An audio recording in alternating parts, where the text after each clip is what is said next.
is not a drill, this is not a drill. All warriors mount up. Proceed to nav point Gamma.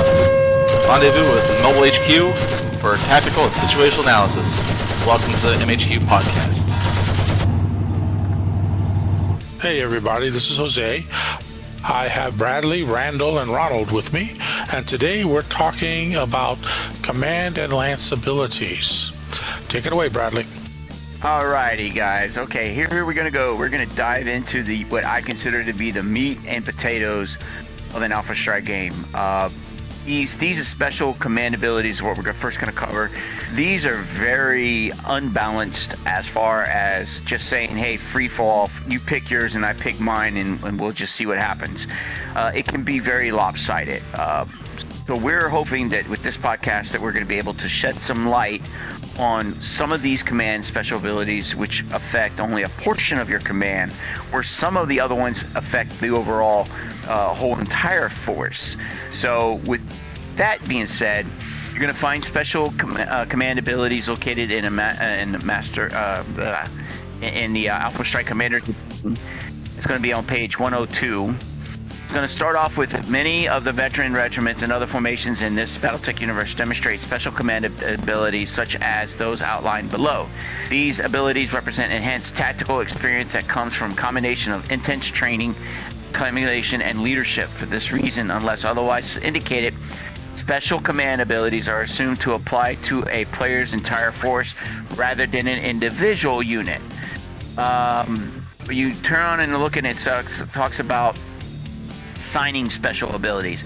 If a players are not selecting a force that has specific command abilities, i.e., if you go through one of the force manuals and you look up the Davian Heavy Guards, you're going to see that they get Force the Initiative, Overrun, and a whole other slew of few things. If you pick a line unit, you take only those listed skills that they have for it. This right here allows you to generate free-for-all game, like if we decide we're going to play a 1,400 point army and we decide that, hey, we're going to play with command skills, this is how you do it. The best way to figure this out is where you read along from where it says assigning special abilities. If the players are not selecting a force that has special command abilities published in its sources as above, best recommendations for choosing special command abilities is to assign them based on the force average skill rating of their force. May use them. Low rated forces, those identified as green, very green, wet behind the ears, should receive no special command abilities. Those are skills of 5, 6, and 7. If you got a whole entire force built with those skills, you shouldn't get any command skills at all. And average. Now this is average across your entire force, not just one lance, your command lance or whatever. Exactly. I mean, that's what it is. That he received. Here we go. Further down, mid-grade forces, those with regular skills may receive one special command ability. Experienced forces, those rated as veteran or elite, may receive up to 2 different special command abilities. Truly superior forces, those with the average skill rating of a heroic or legendary, may receive up to 3 different special command abilities. Now it goes through the example. I wish they gave you a table, because that would make it so much more. I agree 100% that if they went, okay, these are the command abilities that affect the whole entire force, and these are the command abilities that only affect a portion.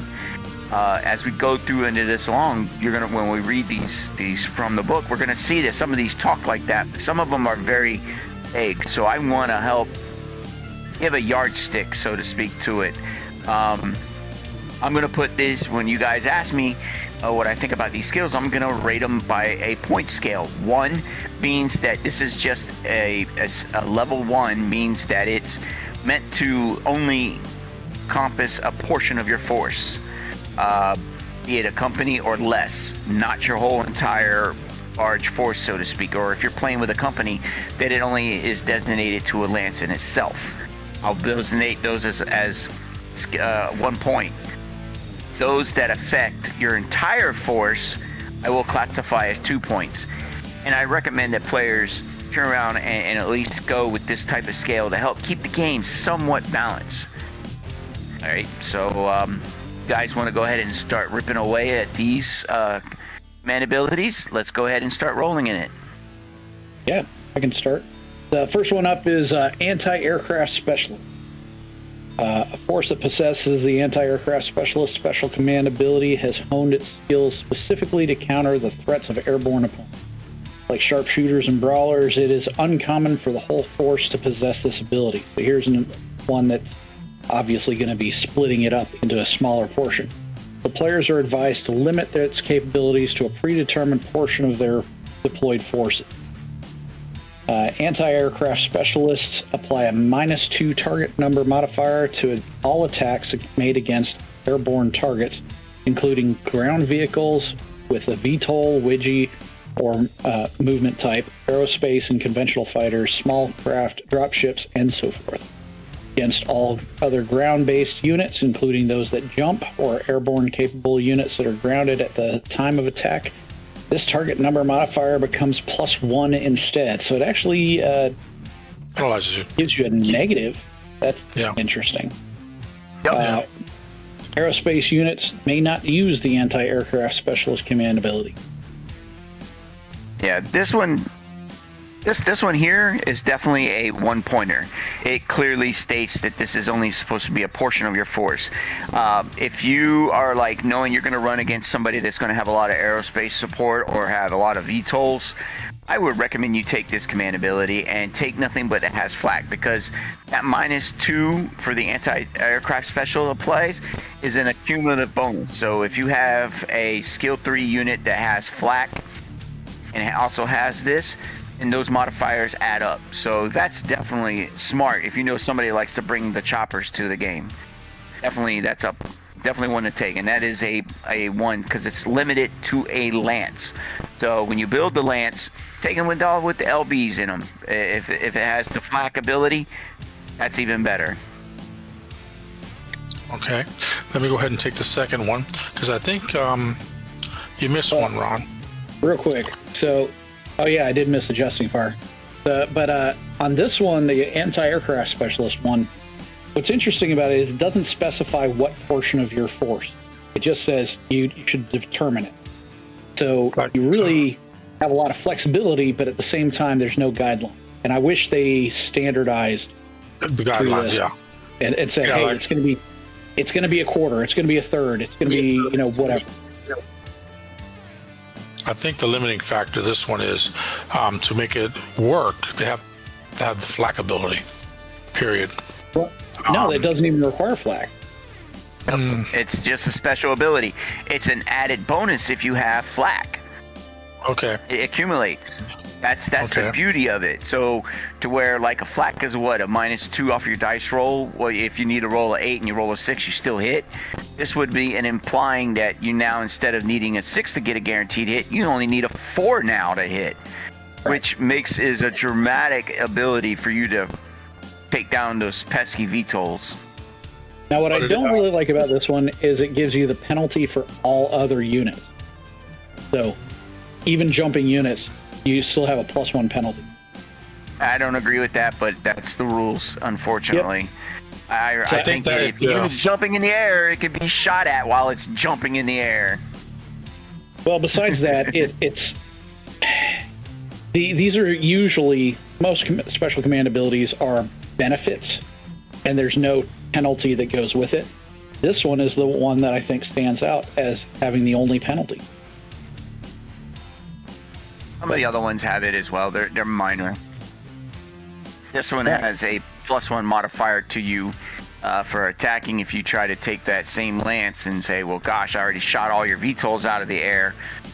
Well, you're still stuck with the anti-special ability. Now they're a +1 to shoot at anything that's on the ground. It is what it is. You can't have all your eggs and omelets without having some type of efficiency, to your force.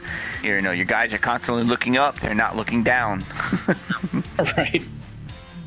All right. Riflemen, Jagger mechs, partisan tanks, those types. Yep. Okay. Adjusting fire. The artillery in this force are experts in coordinating fire against targets. If 2 artillery units in a force with this special combat ability are firing at the same target, unit, or POI, the second and successive units receive the successive shots fired at this range target modifier, -2. The successive shots fired modified can only apply once per turn, though it is cumulative over multiple turns. Correct. That's This one interesting. here, this one is strictly artillery. This one is a one-pointer in itself because it clearly says if 2 artillery units in a force. This one doesn't say.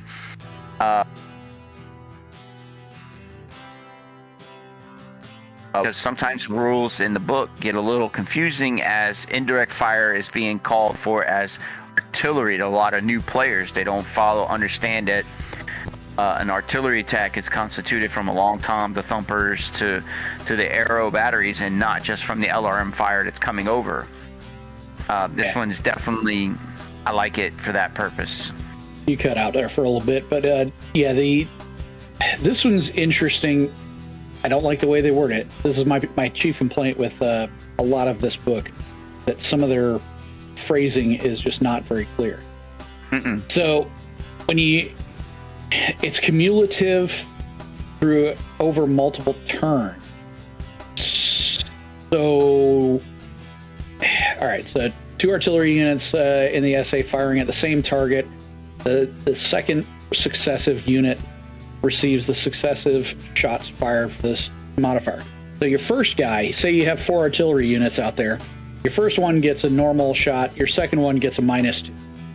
But then it implies that the next round, it would be first one gets a normal shot, second one gets a -4. Well, I think that's a very confusing way that's written. Now, it could be what it means is like if you have 4 artillery pieces, the first one hits, the second one he hits. Now the third gun shooting at the same point would be getting that. I don't think it's like cumulative over turns. It's a cumulative per the turn. So like if you have only 3 artillery pieces and they're all 3, then it means the first one hits on a standard, like if you need it at 8. The next one fires, he needs a 6 or better. The next one is going to fire, is going to need a 4 or better, because it's going to be the -2 for the first one hitting and -2 for the second one, because it is a cumulative.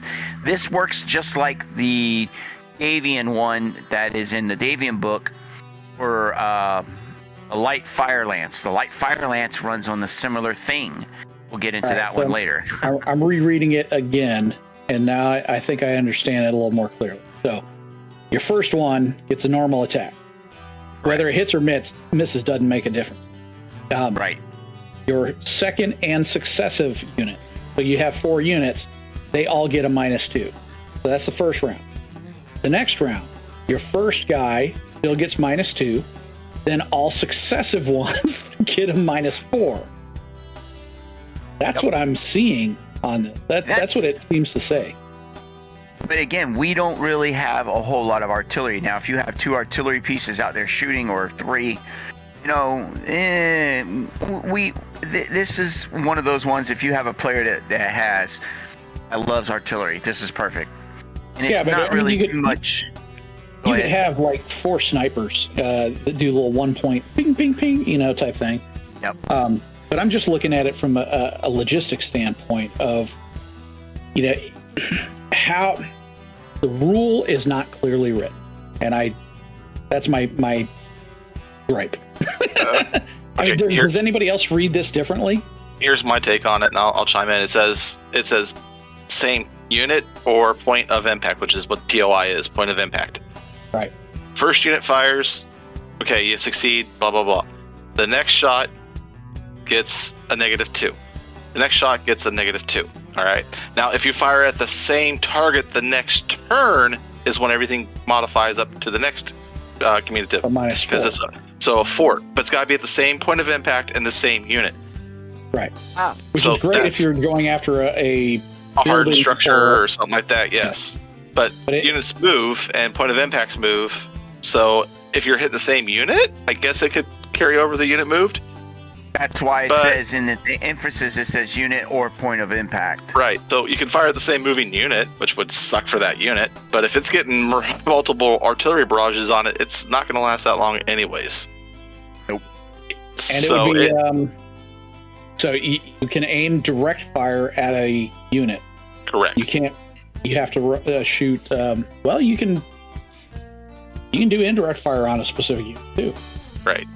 But I think the key is it's very limiting because once the artillery shifts to a different location, you lose your commutative bonuses. You start back over with 2 again. Yeah, but that is brutal. That's very brutal. All right. Enough with the adjusted fire. We're going on to the next one. Are y'all happy with that? Dasher. I'm good with that. Yeah. All right. Yeah, I'm good. I think this one's pretty self-explanatory. Anti-mech training, infantry units and force receive a -1 target modifier on anti-mech attacks. This one here is. Do we have to cover that? The only thing that I see in this one is, given a point value, is it a 1 or a 2? This one, I think, is 1, but it also could be a 2 if somebody decided to show up with, a 1,400 point army and they just turn around and decided to bring nothing but infantry. That would be very brutal in its nutshell. Yeah. Potentially, yes. But part of me wants to give it a value of 1 because it is only for infantry. And I've never seen a game where somebody just brought nothing but infantry to a table. Can it be done? Yes. Will it be done? It depends on how cheesy the player is. Really, honestly. But I don't want to do that. Just to test. Yeah, just to test the water. I just want to use the anti-mech. So you just stand back and just blast it. But that again, this is one of those ones that is designed specifically for a particular unit on the battlefield. Therefore, I say it's a 1 pointer because of that factor. Do we finally give a value for adjusting fire? Do we say a 1 for that too, or we go for a 2? That's a 1. That's a 1 because again, it limited to artillery. Got it. Correct. So it's just a little bit, not your whole entire army. Yeah, even large forces are not going to be bringing that many artillery pieces. No. Challenge accepted. Right. Oh yeah, bring our the artillery infantry. Yeah, 16 I tell you, force. let's see who can charge 4 guns of long toms. No fast light mechs neither. Don't laugh, guys. I can actually put down 5 to 6 long toms. Well, I got a company of long toms. Don't try me. I actually have 12 long toms. Try me. Let's keep the ball rolling here. Next one up, banking initiative. All right, with this command ability, the force leader essentially concedes the momentum of the battle to his opponents in order to seize the initiative at a later time. This particular tactic is ideal for scenarios where the commander's force is operating on the defense, or when it has reserve units waiting for the right moment to ambush its attacking army. What do you think? 1, 2? This one's a 1 because this is just dealing with your ability to seize the initiative. You don't gain anything from it, as far as I speak, other than saying, haha, you moved before me. This one I cannot see how somebody could turn around and make this more than what it is. You know what I mean? I can kind of agree because you have a penalty, but then you have the benefit. So it's a trade-off type situation. But like it says in the description, if you're doing a defensive thing or you're trying to set up an ambush, then like I'm hidden behind a bunch of buildings, you can't get to me, you're moving through the city to try to close the distance. Finally, I say, now I want my initiative. That affects the entire force. So I'm kind of on the fence where I think it's... Well, the reason why I say that is where it says, for the purpose of any abilities where initiative margins are considered, this allows the opposing force to automatically win this initiative by a 1 point margin of success. So that's further in. Right. Yeah, I didn't turn the page. Turn the page.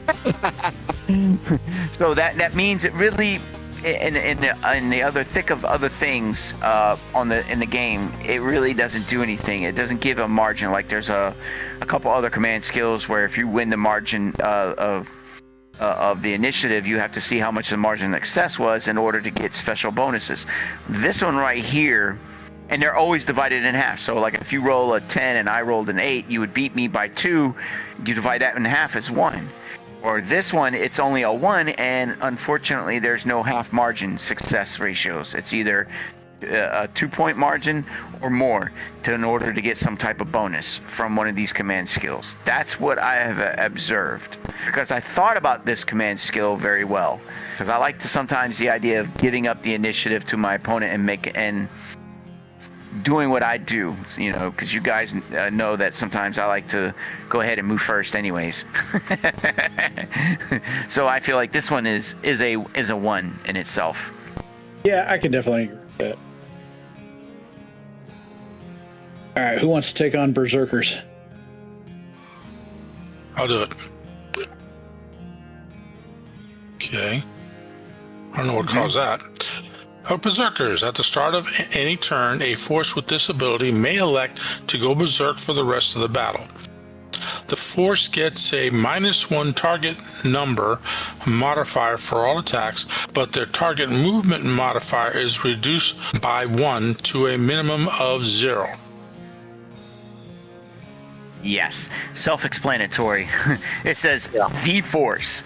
This one is a 2-pointer in my book, because everybody gets the -1 target modifier to their attack, and there is a penalty to turn around and reduce your own TMM by 1. So this one has both the pro and the con to it, but again, this is one of the more clear ones that says a force, the force. Doesn't say quarter, doesn't say lance, it just says force. So to be fair with players, I would have say that this is definitely a 2-level 2-pointer one, to where it affects your whole entire force. Yeah, but Most I would definitely. disagree, because it's a definite trade-off. It's a -1 to True, your attack, but a +1 or a +1 to their attack, effectively. You know, so that you're shooting yourself in the foot in order to potentially hit them harder, which really comes out to a balance. Okay, well then check this out. Let's say a player wants to build an army. They just build nothing but skill 4 across the board on a 1,400 point army, and they take this as their thing, and they have assault mechs. They don't care. Think about how much points that you can turn around and squeeze into 1,400 if every one of your force guys was a 4. Because of Berserker, they're now theoretically a skill 3. You didn't pay PV for it. Even if they get a 6-inch move, they get a +1, so they lose that TMM. Correct. Now, granted, they could stand in woods, and they get their +1 for the woods. So, Yep. yeah, I don't know. I kind of feel like that one's a skill 1 or a level 1 because of the offside. You have to do it with the intent of building your force specifically for that. Ooh. I have a second idea about this one. Is because of the fact that now all 3 of my companies get a -1 to hit, and the trade-off is you get to reduce my TMM by 1, but at the same time you're still able to make your PV selection. I mean, can it be Oh yeah, my level skill 1? Yes, I agree. My skill 3 people become skill 2s. That's big. That's why I say this whole thing affects your whole entire force. Yeah. This is a 2. Yeah, I can see that being a 2 rating. Yeah, because effectively now your 3s are 2s, and well, yeah. You didn't pay the PV force for it. You didn't. Yeah, no it's PV, free. that's what I was about to say. Thank you. No PV penalty. So that one definitely gets it in there. Yeah, you do that round 1, you've basically added 20% to your PV cost. There you go. You got the calculator out and figured that one out quick. So again, you know, like I said, these things, some of these are unbalanced, and unfortunately, they don't give little notes on the side of these as to whether this is a whole force or a partial force. The next one is Brawlers. Who wants that one? Hold on a second. I'm experimenting. So someone call it Brawlers real fast. I'm looking at something else. Yeah. Brawlers, the diametric opposite of the sharpshooter's emphasis on long-range fighting is the Brawler's special command ability. A force that possesses this ability is brutal at short range, but ill-suited to long-range sniping. Once again, it is uncommon for an entire force to possess this ability, so players are advised to limit this option to no more than 1/3 of a deployed force, such as a single lance, in a company or size formation, or a single star in a clan trinary. Brawlers replace the normal range modifier used for their attacks with the following. Short range -1, medium is +2, so standard. Long range is +5, and extreme Ouch. range +10. Yeah, you ain't hitting nothing in extreme range. I can't see it. Zero, roll. still What? can't hit. Even with all my modifiers, I still got to roll an 8. What? Nah. I'm looking. This one. Go ahead. I'm looking at the brawlers and I'm thinking to myself, ooh, so I can do a star. So let's see a star of Prometheus's, Sagittarius, and the yeah. I can think of some mechs that do nothing at long, but will brutalize the shit out of you at short and medium. Oh yeah. So I can see an assault, an assault lance that everybody thinks is normal, and all of a sudden, holy shit! Well, This one- I would actually this one see had- this for mediums that close the distance quick. Could be. Yeah, Could be. bunch of dashers dipping in. Some You got beans your coming in -1 behind at you. short. Yeah. And you got them at skill 5, so okay, fine. Yep, in the back shot, -1 because you're at short range, so there you go.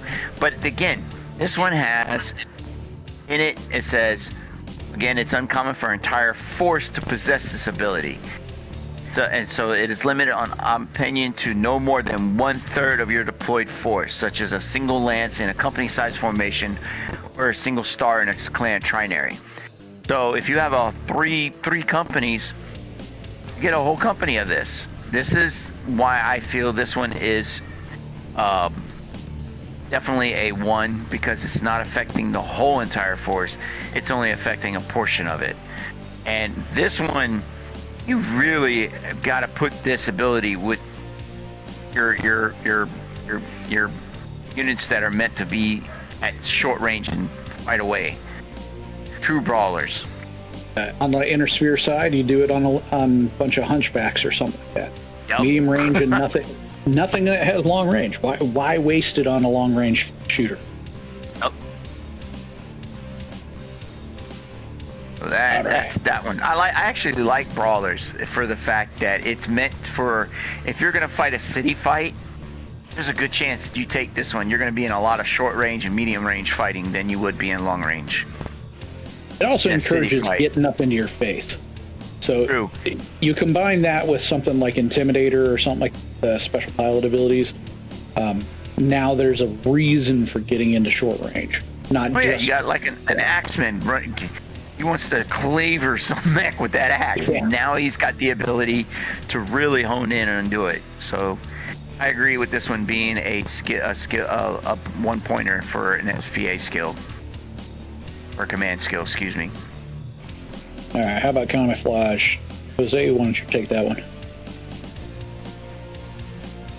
Actually, Ron, you should take that one since you just recently had Yeah, experience that's his with favorite. it. You're muted. All right, here we go. I'll take it. Here we go.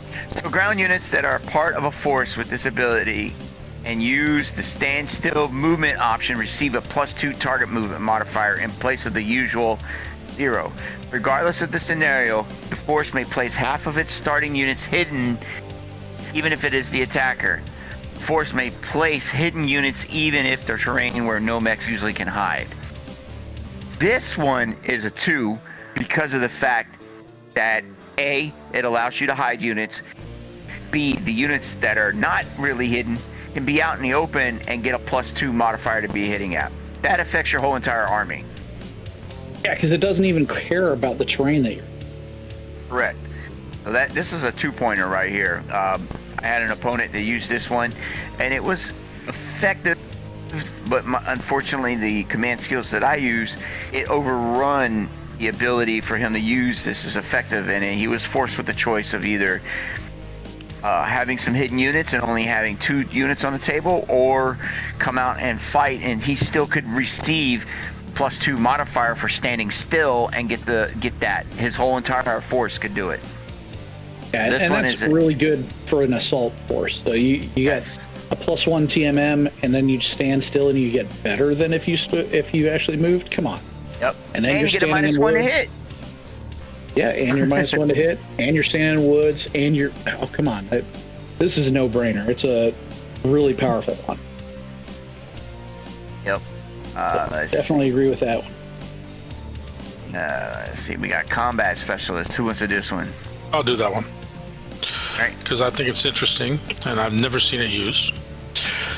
Okay, combat drop specialist. Units in a force. I am. Do we have communication disruption?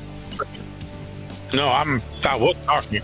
Anyway, I'll start again. Combat drop specialist. Units in a force with this ability always succeed on all drop rolls. See dropping troops, page 160.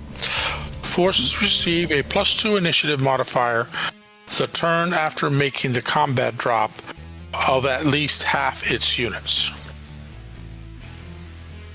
This one, I want to think that it is a +2 for this one because of the fact it is the force receives initiative modifier for making a combat drop. The reason why I say that, it says your part of your, or at least half of your units. So like if you have infantry units and you want to deploy them this way, if this is a scenario based one, really, honestly. Like if you're replaying one of the battles from one of the other game systems and you're having to do a combat drop onto the battlefield and you're not doing it a standard thing, then that comes into play. You follow what I'm saying? Yeah, I don't think it should be a 2-pointer.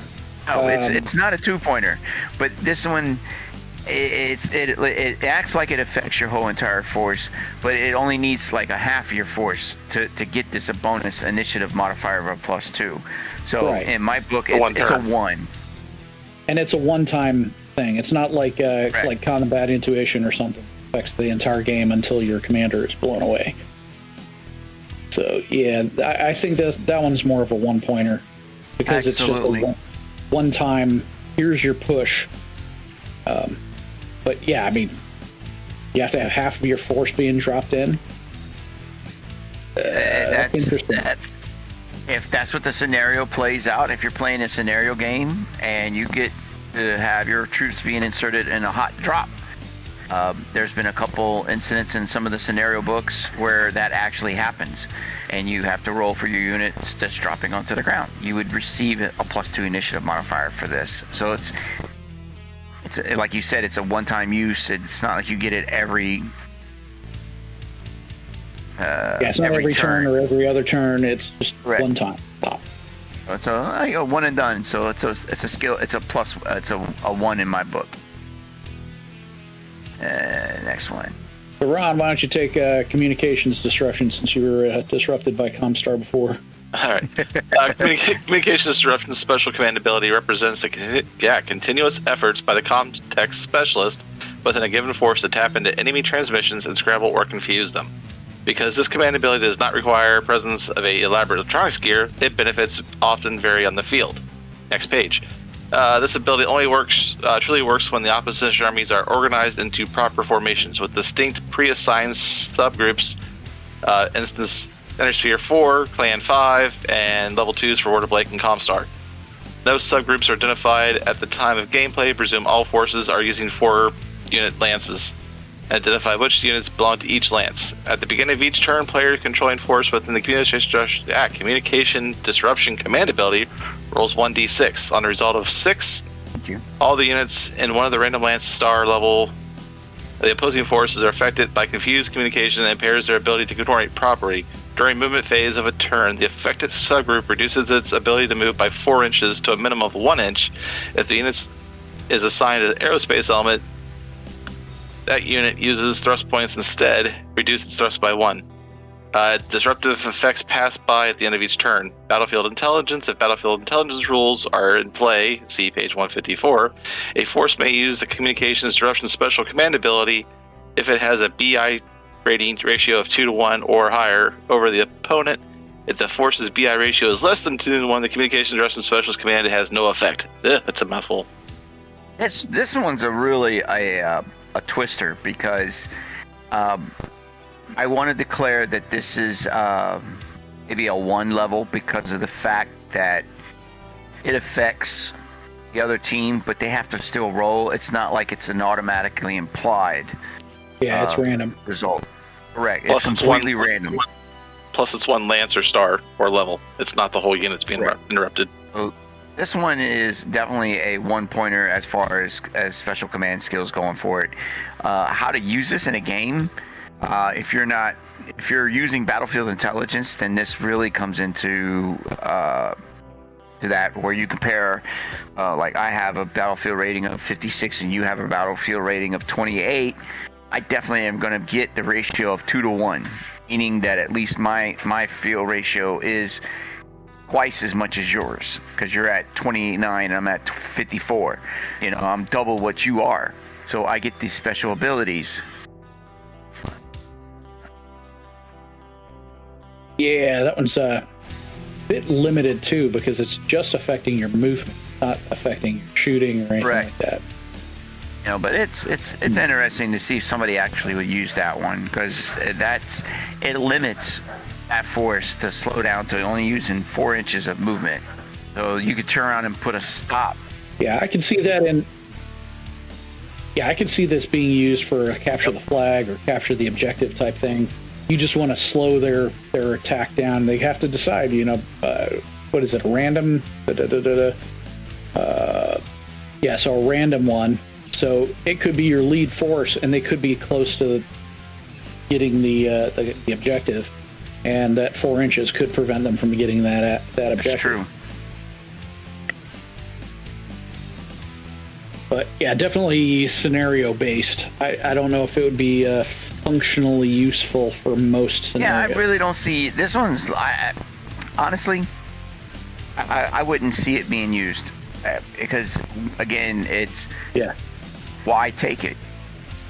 Is it useful? Yeah, I would take it as in a campaign. I think that would be a cool thing to add in. Say, hey, your opponent is using communications disruption, therefore, this stuff happens. But yeah, as far as like a tournament, like if we were to try to play a modified 350 tournament, I don't see anybody pulling that. There's better ones than that, but it has its effect, but it's based off the dice roll. So yeah, it's a 1 in my book, but not one that I will wind up using myself probably. All right, counterparts. Some regiments operate in tandem so often that they fare better together than apart. These unit types should be paired during setup in equal numbers. Doing so offers counterparts force a +1 to initiative for the entire battle, in addition to other modifiers and persisting even if all unit type of one unit type is destroyed or leaves the map. Failing to pair these unit types delivers a -1 to initiative for the entire battle. Of course, you would never do that if this is how you're building your force. This one, I think I was like border fence with this as far as it being whether it's 2-pointer or a 1-pointer in the things, because of the fact that 1, you have to pair units to be able to get this. 2, if you don't do that, then you get a modifier to your own dice rolls. So part of me wants to say that this one is a 1-pointer in a shell. Well, it's also confusing because what does it mean by unit? Is that wheeled, tracked, battle mech, infantry? Because hover, or is it ground vehicle and aerospace? Is it mechs and combat vehicles? How broad is its definition? Well, you know what? Actually, hold on. Or is this C3 Listen, network? if you go back to the beginning of it, where it says some regiments operate in tandem so often that they fare better together than apart. So, saying that, this seems to be like if you're forced, this one actually affects your overall entire force, honestly. If you have a battalion-sized force of 3 companies and 2, you know what? This one is vague. I try to put in an explanation for it, and it just stopped me in mid-stop. I don't know how to play this one into a game because again, you said it. It doesn't tell you what is considered to be counterparts. Is it lances? Right. Or is it types of What units? does it really mean? Well, No, for me, reading it says failing to pell these unit types. Unit types are mechs, combat vehicles, support vehicles, battle armor, the infantry. That would be a unit type, correct? But it doesn't say that. So for instance, if you compare your mechs and your battle armor together, they would be counterparts. Yeah. I can see that. Yeah, it just doesn't make any sense. So I can see where this would not work if you brought all mechs, because you have no counterpart. But if you brought mechs and a tank, that's a counterpart. So there's no limit on the lowest number variable there. Plus, if you bring, VTOLs, tanks, and mechs, it doesn't say that the VTOLs can't be part of that, and therefore it breaks the synergy of this. So, once again, badly written. It may be badly written, but it's still a rule, and unfortunately, we have to take care of it. Yeah. But it's not terrible, but it needs a little bit more cleaning up on it for sure. Yes, clarity. I agree. Yeah. But Yeah. in my perspective, this is definitely a 1, so to speak, because it's only giving you a +1 initiative on your modifier, and if you happen to lose, you get a -1 to your force for the entire rest of the battle. So if you have this and you only have 1 tank, and I use my forces to take out your tank, I'm now forcing on you a -1 initiative for the remainder of the battle. So this one's got a Well, no, it says it even persists even if all of one unit type is destroyed or leaves the map. So it's a +1 automatic initiative bonus. And if you build your force with at least a mixed force, so 7 mechs and 1 tank, there's a mixed company. Therefore, poof, I qualify for this ability as far as I can tell. I don't know, it's not really clear. And I get a +1 initiative for the entire battle, even if you blow up my tank. So I think initiative bonuses that affect the entire battlefield should be a 2-pointer. Now, this is only a +1, so kind of on the fence on that one. But yeah, but let's be realistic here. That +1 with a couple of other skills, command abilities, if they're used in tandem, adds up quickly. absolutely, yeah. So I say this is a 2. So, page 199, unit type key, ground units, mech. Mech includes battle mechs, industrial mechs. Infantry includes conventional infantry and battle armor. Protomechs. Vehicles include types, air, ground, and naval. So, ground vehicles, hover, tracked wheel, naval, sub, surface. Other type, aerospace. So, I would think if you have anything like you said, you have mechs tied in with vehicles of any of those categories I just listed off, it would qualify because that's the key unit types. Yeah, but the rule doesn't say how many or whatever. Right, but that's what you're saying. You could have 2 lances of mechs and a tank, and you qualify for it because it's 2 unit types. So I'm going with it's a 2 because, like you said, you get that +1 that can stack up. And you guys win. It's a 2-pointer. I'm not going to argue against there's no limitation. Good arguments that support your thesis, sir. I bow to no. Your thesis is what the rule proven. says. 199 unit types. I just listed all the unit types, and it doesn't, like Randall's thing, it does not say you need to have a lance of tanks and a lance of mechs to be counterparts. It just says unit types. So if you have 1 mech and 6 tanks, counterpart, or any combination of that, does not specify the whole force, then gets a +1. It's so easy to cheese that. It is. Yeah, maybe it is a 2 in that retrospect because it doesn't really define what it constitutes. What you need to make or counterparts. how to It just counter says it. unit Honestly, type. to tell you the truth, if I destroy all your tanks and you're telling me no, that doesn't do it, because it says even persisting even if all one unit types is destroyed or leaves the map. So it says in one sentence, it says you get these until this happens, but then it says failing to pair these units types delivers a -1 to initiative for the entire battle. If units leaving the battlefield and units being destroyed do not count towards this pairing, what does? Right, and that would only work in a campaign Correct. situation. You know, my entire force, all of my Karitas are mixed troops. Therefore, I'm going to do it. Oops, I messed up, and I only have mechs in this force. Oops, I get a -1 I on my did it again. Yeah. All right. Anyways, enough of counterparts. Mhm. Because I think we've beat that with adjusting fire. I'm sure we can drop It's some more coming right artillery now. on Next that. one I'm up sure we is could. direct All fire right, artillery. direct fire. Yeah, so I'm about to say direct fire artillery. Yep. Add 2 inches or 1 hex to the diameter of artillery area effect while using direct fire. Easy. Ooh. Easy. This is a one pointer because it's only affecting what type of unit? Artillery. That's it. Now, here's something. Support decks. We have those in most of the players, and I think I've seen a few games where players are playing that. Do you think that if you have this command special ability, that those cards, are they affected by this or not? I think if you banned artillery from the play and you use the artillery cards, then I like that yes, answer, it Randall. should affect. That's a perfect answer. But if you allow artillery, then no, because they're not. They're kind of like somebody else's units that you're supporting. You're like, hey, Bravo Company, I need you to give me.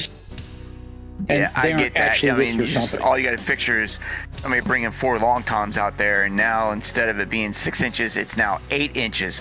There's 8, there's 16, there's 32 inches of real estate on a table that can be preoccupied. So, again, this one is based off of Yeah. how much of your force is actually artillery. But I don't think players are free for that. You know, if somebody comes to the table with 4 long toms and we don't specify that you're not allowed to have that much, all right, fine, you got the long toms. I gotta play the scenario now of rush the guns. Because the artillery, they can't move that very fast. So how good are you at defending your guns? Kind of makes me want to dust off my little artillery spam force. I think I had 6 Arrow 4s shooting in one round. Yeah, that's gonna leave a mark. Yeah. Actually, we don't- Some indirect fires. Randall, we don't even do that. I have 2 Okabanos, and I can easily put 2 long toms in it. You know, so that's 4. Yeah. And they would know. They'd only see the long toms. They wouldn't know anything about Okabanos until it's too late. Yeah. So this one definitely is a 1 pointer. I'm sorry to say, Yeah. but Yeah, it you is pretty can limited. stretch this a mile if you wanted to. Really could. Yeah. Get my little 1-point artillery sniper 4-inch infantry going. diameter. Bing. Oh, yeah. All right. Yeah. Next off. Yeah, because it'll be basically, instead of a 2-inch diameter, it'll become a 4-inch diameter with that extra hex all the way around. Yeah, you're right. Okay. Add next one 2 is- inches. Yeah. Everybody wants an Absolutely. extra 2 inches, right? Exactly. Mm-hmm. For your artillery. Yeah. All right. Enemy specialization. I'm going to abbreviate this because, holy cow, it's almost a full page. The word salad. Yeah. Force with enemy specialization, special command ability has one enemy faction or group that it favors fighting above all others and makes a point to train heavily in dealing with common tactics and equipment. All right. So, problem number 1. This doesn't give you a specific, like, even in a situation, you say, okay, well, I hate the Wolf's Dragoons, therefore I'm specialized in fighting against the Wolf Dragoons. Well, unless you have a scenario that specifically pairs you up with the Wolf Dragoons, it's never going to take effect. The other possibility is you're playing a book scenario, and you have say the Wolf Dragoons and the 53rd Genosha as their backup. The opposing player could try to avoid having their Wolf Dragoons included in the fight every single time to deprive you of this ability. So, what is this ability to do? Force rated green, very green, receives no benefit, but will suffer a -1 initiative modifier if the force of the specialization does not apply in the area. All right, so most people are not going to be bringing a very green. If the force is rated regular, it will receive a +1 initiative modifier when facing the selected enemy, but will suffer a -1 penalty when facing any other opposing force. Force is rated veteran. It may either double the modifier for facing its selected enemy, or may select a second preferred enemy to apply the same modifier with. So, as it continues, you get better benefits depending on your skills. I'm not going to bother reading the rest of it. But, like I said, it's definitely a scenario-based one. You have to play this with a campaign-type style where they are specialized against one of the forces that you're potentially going to be fighting. It's definitely like that. Like you said, this is like a type of one that you're going to be specifically like this campaign. I'm going to be targeting a clans, so you automatically will select your force to be clan because that's all you're going to fight. But in a tournament-based game, this is really dice rolling on you because you would have to select that before the tournament begins. Saying whether you're anti-clan or anti-Karita or Fedsun or Merrick, whichever, you would have to declare that. And if your opponent is not of that faction, then you would get the minus. But if it is, then you're going to get a lot of initiative modifiers to help you fight the battle. So I think this one is a 2 in my book. So you're saying pre-game communications with the player. Hey, what force you playing? Hey, what force you playing? Hey, what force you playing? Oh, you're playing. Oh, what force you playing? And then you just roll the odds. A lot of Karita players. Okay, I'm gonna go. I don't like Karita. Yeah, that's exactly it. Let's say we're playing a 350 tournament format, and we got 12 players in the group. Hey, what you guys playing? Okay, you're Clan Wolf, you're Clan Wolf, and you're playing Karita. Okay, split your odds. Yep. Who do you think you need the initiative bonus for? That's the only way I can see it working in a tournament. You have to do some pre-scout recon. Perusing. Need some intel. I need intel. Spycraft. That's the term. That's what we want to do. Yeah. Yeah. All right. I think it's like. We good with that one now?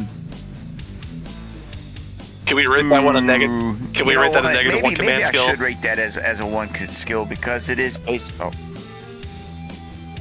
Because it's so like I said, specific. Like Randall was saying, you have to have that force on the other side to reap any benefits.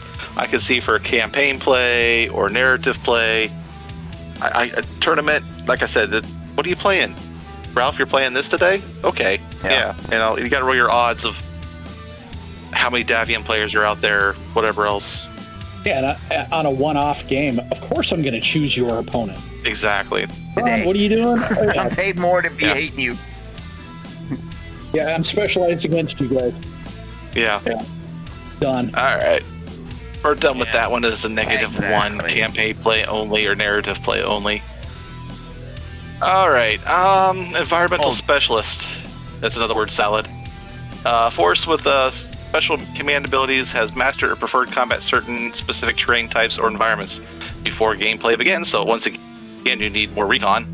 A specific nature of environment is specialized and identified. The terrain type chosen for this specialization may be any type and any other environmental conditions, including atmospheric, density, darkness, gravity, and other conditions described on page 61. Must be of non-standard nature, i.e. vacuum, night, high gravity, and so on. Once specified terrain or environment is determined, player must then choose a number of rules that apply from the environmental specialist benefit list based on the entire force's average skill rating.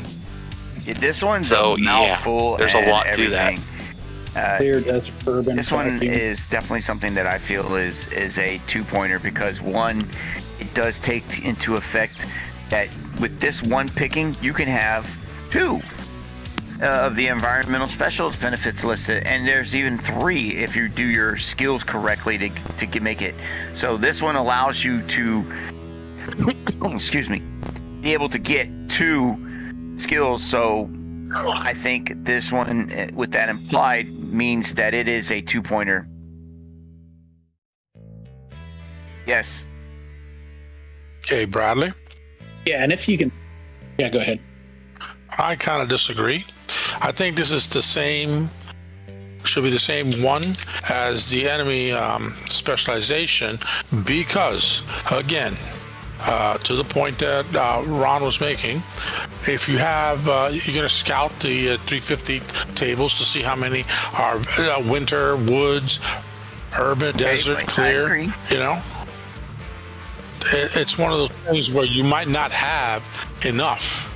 And what it say if you pre-built your force, turned it in, you can't make any changes after you turn it in, and you have on there that you selected desert, urban, and winter, and all you find when you get there is clear, no, hold on. vacuum, and woods. Here's the reason why I say it's 2. If you read on the top, it says force average skill rating of all units in the force is green, very green. Weapon behind it don't receive anything, but still suffer a -1. If the average skill rating is a rating regular, it receives 1 of the listed benefits. If the average skill rating is veteran or elite, it receives 2 benefits that may be applied. With it saying that, that means that if your skills are 3 across the board, you take environmental specialist. If you count this as 1, you're going to turn this 1 into 2, because those only give you identification where it talks about in the clear. It gives you a bonus for special command ability to work, different than environmental. Desert specialized in sands, rough, it gives you those. But here's where it tells you down below in the environmental special benefits list, improved mobility. You also get improved combat and improved initiative. You get to pick any one. If you have a veteran unit, you could pick 2 of those abilities. One is improved combat. Apply a -1 target modifier to all attacks made and through terrain environmental conditions of specialized, minimum modifier of 0. This modifier applies to the total modifiers used for the attack rather than per increments of the distance. So you can get a -1 and then have improved initiative and take that and receive a +1 modifier initiative roll. Selecting terrain or environmental types covers at least half of the map area. So this one allows you to have 2 combat abilities for the price of 1. If you have veteran or better, if you have more than skill 3 units in your force, if you have nothing but skill 3 across your board, you're going to be able to take 2. And I'll tell you what I'll take. I'll take improved combat and improved initiative. Just to turn around and have and then take something else. You'll have 3 command abilities with this one. Yep. Yeah, effective. As long as you're in the right terrain. So yeah, that's where in a campaign where it's like, hey, you're on a desert and you're specialized with desert combat. Great. Let's see. Yeah, so I mean, it's I'll not, give it. your point I'll of view give it. is not bad, Jose. I get what you're saying, but when you look at the bigger picture of does this affect a whole army? The bottom list, It does. not just the top list. And you, Yeah, it's the whole army and it's specialized and you can pretty much pick it. So, I mean, if you're going into a 350 tournament, you're probably going to be dealing with woods. Yep. That's going to be the most common. So, yeah, desert might be the second most common. I mean, and you even followed have by other urban. benefits too. There's another set of 3 more with improved mobility on this one. If a unit in a force with specialized starts its turn in clear terrain, it may add 2 inches to its move for the turn, as long as it does also ends its move in clear terrain. So you can give yourself a +2 move, which is a free move, adding 2 inches to your 26-inch mover. Now it goes 28. He has improved combat which allows him to add a modifier +1 to his terrain modifier. So it's yeah. Okay. Yes. I read that, Bradley, and I have a question for you. Every single one of those three down there have the word clear terrain in them, telling me that you have to select Correct. clear terrain as one of your 2 terrains. But you still can So turn they're around. limited in that aspect. Right, but Yeah. you can still you turn want around those- and if you take want those more abilities. than one of those abilities. That's my point, Jose, is that it is limited to a type of terrain, but if you play on a battlefield that's pre-designated and there's a lot of clear and you pick clear, and you're going to have that ability. When you sit down and you look at the table, if I was using these, this was my pick. I would turn around and wait to see what type of battlefields that I have in front of me. What was the playing field going to be? And then when you say, well, I have environmental specialist, I'm going to turn around. We have a lot of clear, so I'm going to say my specialties are the clear benefits. Once you declare what type of benefits you're going by, then you get only those. You see what I'm saying? Yeah. Okay. So I'm going to say I took woods. All right. So now I fall on the top bracket where it says environmental specialist list. All right. So I took woods. If you look what woods includes, it says light and heavy woods if you're playing classic, and this woods if you're playing Alpha Strike. Reduce the movement cost for passing through that particular type of terrain by 1 inch. So instead of costing 2 inches to go into woods, it only costs me 1 inch to go into a woods. That makes sense? For improved mobility. And then improved combat. I get a -1 for shooting through that instead of a penalty of 1. I get a 0 basically. I can shoot through the woods without suffering a penalty. And on top of that, then I receive the initiative bonus if the selected terrain environment covers at least half the map. That's how that works. You look at the top map and apply it to the thing. So the top one goes for desert, urban, vacuum, winter, and woods. The clear one has its own special one. That's why it's listed down below as environmental specialist clear benefits. You don't get both. So if you took clear, you get the bottom list. If you take any of the other ones, you get the top list. That makes sense if you're looking at it? Yes. So that's why it's a 2, because it affects the whole force that way. Okay. Whoa. All right, Where I'll you take see esprit de that corps esprit because de it's really corps? short. Oh, there it is.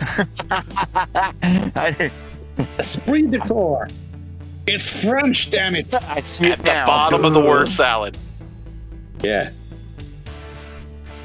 A force with this ability has never been subject to forced withdrawal or morale checks. They are not actually French, even though they're using it.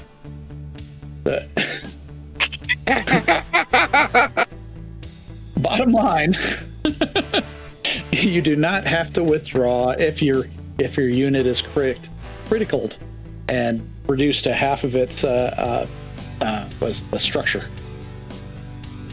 So very simple, Ooh, straightforward. But what do you think Spirit its rating is? That's if you're playing with the force withdrawal rules.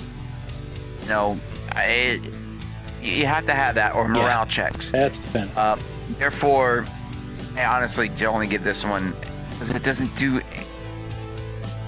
anything. It doesn't modify your dice rolls. Doesn't give you any get there, benefits. Correct. yeah, by the time you get there, It doesn't you're modify already your dice messed up. rolls. It doesn't give you a modifier for attack. It doesn't give you a modifier for initiative. It just says you're not forced. So in my book, this is only a 1 because it's it is over the whole entire force, I would but it doesn't really do anything unless you're playing with force withdrawal rules or you're using morale check.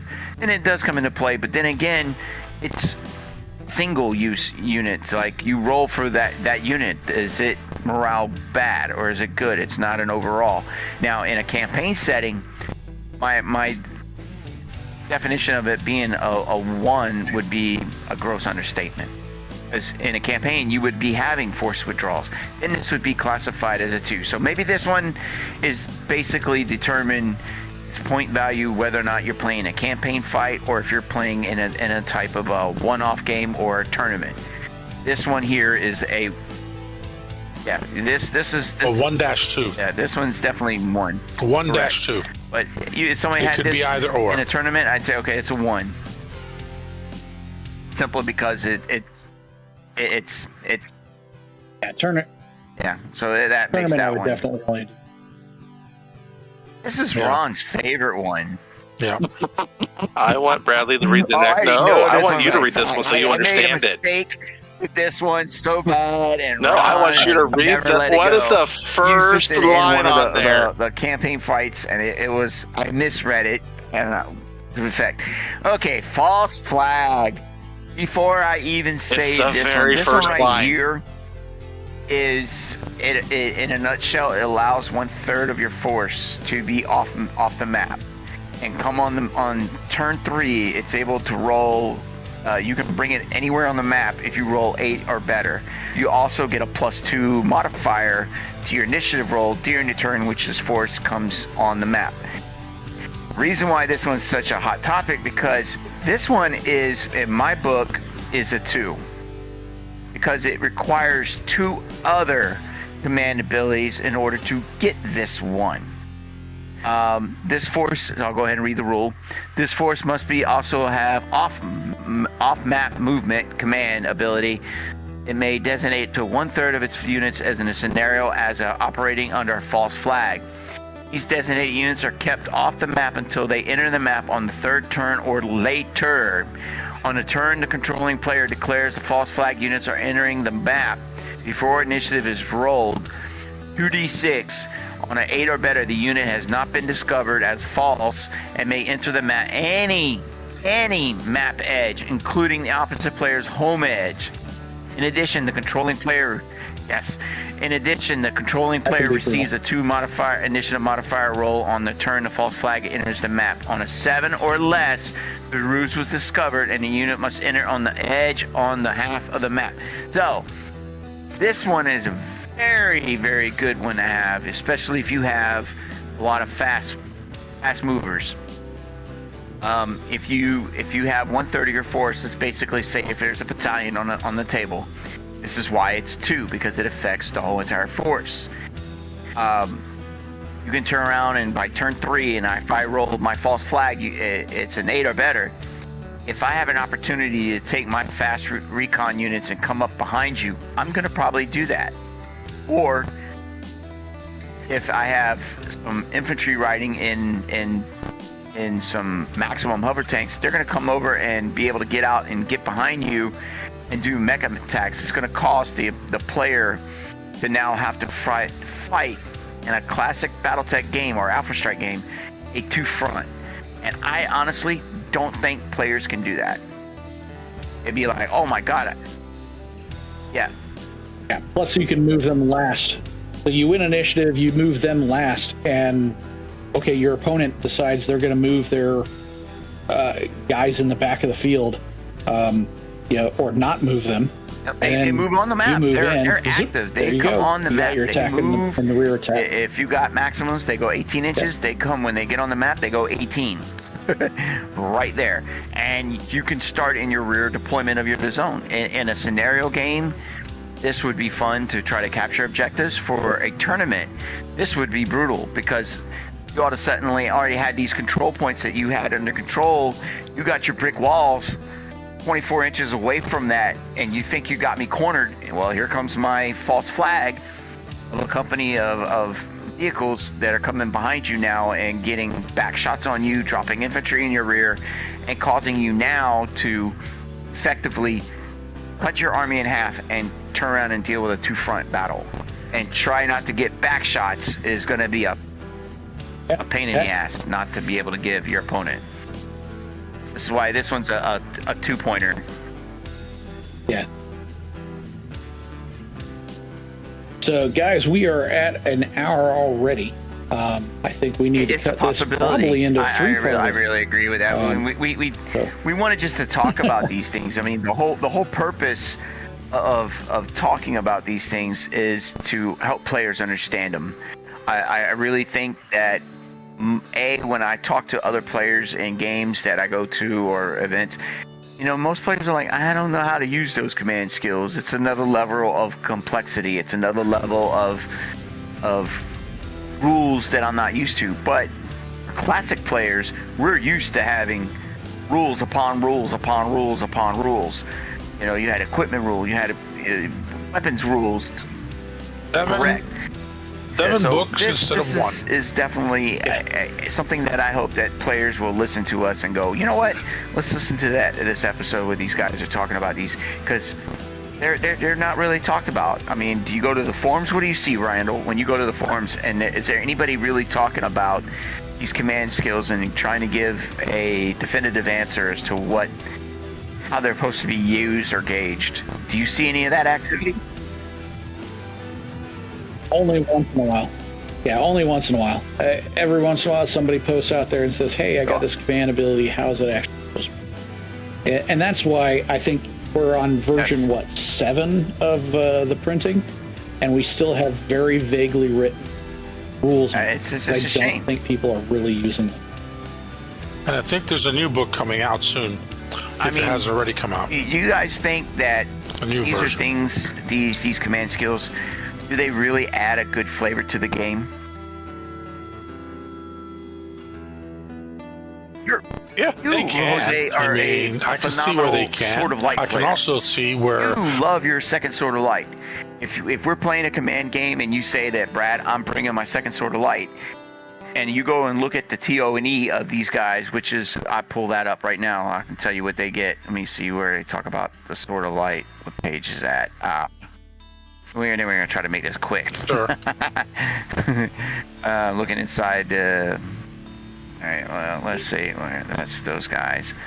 That's the Rogan Legion. Okay. Let's say, for sake of argument, you took the Legion of Vega, and they were turned around, and you say they're from the Clan Invasion era. Well, according to that, they get Environmental Specialist Desert, Tactical Expert Hidden, and Tactical Specialization Defense. You would get those automatically because you picked a line unit. And where my Davians, if I took a force, let's say if I took my, here's the first one unit come across. No. Let's say if I took my Goshen War College Training Battalion, I'm a C unit. I don't have any special command abilities at all because we're green behind the ear. But if you turn around and go with, say, the first Kittery Borderers, they actually have special abilities of command, enemy specialization, House Liao, and regional specialists in the Kittery. So they would get those special command abilities automatically. I mean, Jose, the next time you want to try to bring your second Sword of Light and you want to fight a battle against my Davian Heavy Guards, I'm looking. I want to see something here. Second Sword of Light. Okay. Yep. Special command abilities: Esprit de Corps, Forcing Initiative, Strategic Planning, Tactical Adjustments. And the second Sword of Light may select 2 of any rare mech per company instead of 1 per company. Common enemies, Clan Ghost Bear. I mean, so you That's not bad. And they're elite you know, A. when players get these force manuals that are effectively coming out, we already seen the Davian, we already seen the Curita, we've seen an early version of the Correct, and we already seen. Yeah, they're both good books, by the way. We also And see if you guys haven't got them, get mercenary them. one that came out, which is a little here and there, just a little bit. But no, I have the mercenary first ones one come that out? they originally had. Yeah, the first one before they came out The with old- the Davian and the the first Krita. But Okay. I want players to grab these and say, all right, I'm actually going to play the Davian Heavy Guards. I get this ability, I get this ability. Jose, you're coming in with your second Sword of Light. You got these, and we fight a battle. We already know what these are. They're already set up. But if the reason why these rules are built for you to figure out which ones you want is in case you build a mercenary force and you don't go off of saying, well, this is their Davian or this. It's Yeah, I get it.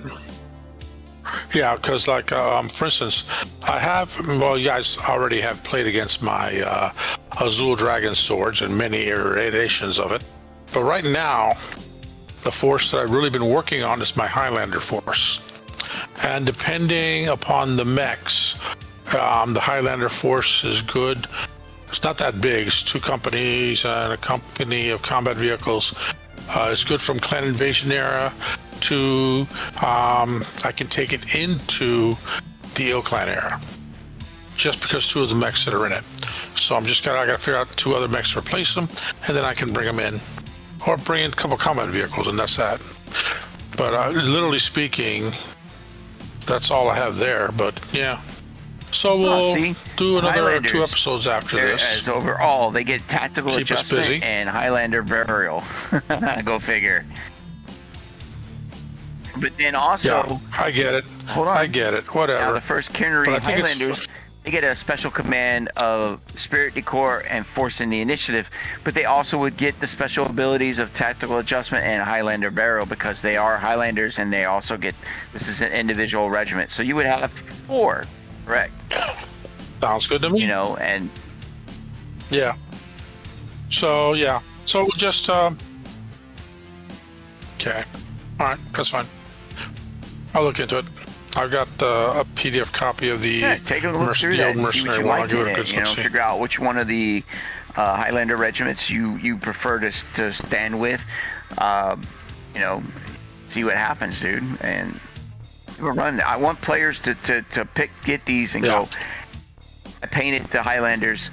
I want to play as the Highlanders. I want to act like the Highlanders. I want to act like they do in the novels and the lore. And in a nutshell, these command special abilities are like lore enhancers, so to speak. Yeah. Yeah. What I really want to see coming out is You'll see that eventually. Comstar TRO. Yeah. Yep. With or without the sun? Yes. That's the question. every time I try to run a game over an Armada of the various different terrains that I have now, since I have the WizKids Sarna arenas, your buddy Jason keeps asking me, let's do jihad. So actually gonna bring a 0 pilot, you know. But he brought a regular.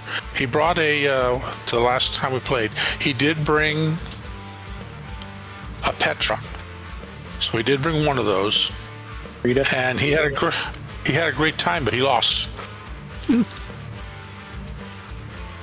That was a fun time when you're rolling dice. All right, guys, let's roll this thing up. I definitely want us to get this All right, that's fine. wrapped up again. So let's chat on the messenger for next week, maybe possibility of doing part 2 for this, and we can check right off of from where we last did. Yeah, was I don't have a false problem with that. flag. So we'll start off with fast withdrawal. Yeah, I got the last. I got them marked. I'm writing in my book. Something I don't like doing, but I'm getting the 1s and 2s in my book. Yeah, I really want to help. No, it's interesting. These players, It's interesting. and that's the reason why It's I want gonna you be, guys when we're talking about these. You have a question? Ask me how I would use this, because I literally sat when Alpha Strike came out. They had it in 2 books. You had the core rule book, and then you had the Commander's Edition, which had all this stuff in it with the pilot skills. It was a separate book. I grabbed a hold of that and just sat down and read it, and a lot of these rules haven't changed since that at all. Yep. Yeah, it definitely shows. I mean, some of these are like, what the heck? All right, let's go. But yeah, let's get this a second. Yeah, I get it. I think it's funny. All right, no problem. So everybody, thank you for joining us tonight, and we are done for tonight. We'll probably do 2 more and get 3 episodes out, one after another after this. Thanks you all for joining us tonight, and have a good day. If you like the podcast, share it with your friends and invite them to join the podcast on YouTube. Let's see. Well, pretty much any podcast Do we have a platform link out there for our email? we're on. Yeah. We can put it on. Yes. Yeah, we'll have to put it up on the screen. Let's put it I out don't there. remember People what it have is questions and offhand. concerns, and they want to ask us about these command skills. Please send the email to us, and I will help try to get you to understand it. Also, we have a We have a Facebook group for the Mobile Headquarters podcast. Just look for the same logo as this podcast, and you can ask us questions there as we post, because it will be one of the first places that we announce we have a new episode. Yes, will be on that. You guys, Facebook I hope group. you have a good weekend. Enjoy it. To all you free births out All right, there guys. that had children's, happy Father's Day. Yeah, happy Father's Day, guys. All right, I'm not later, one of them, guys. but it's okay. I'm fine.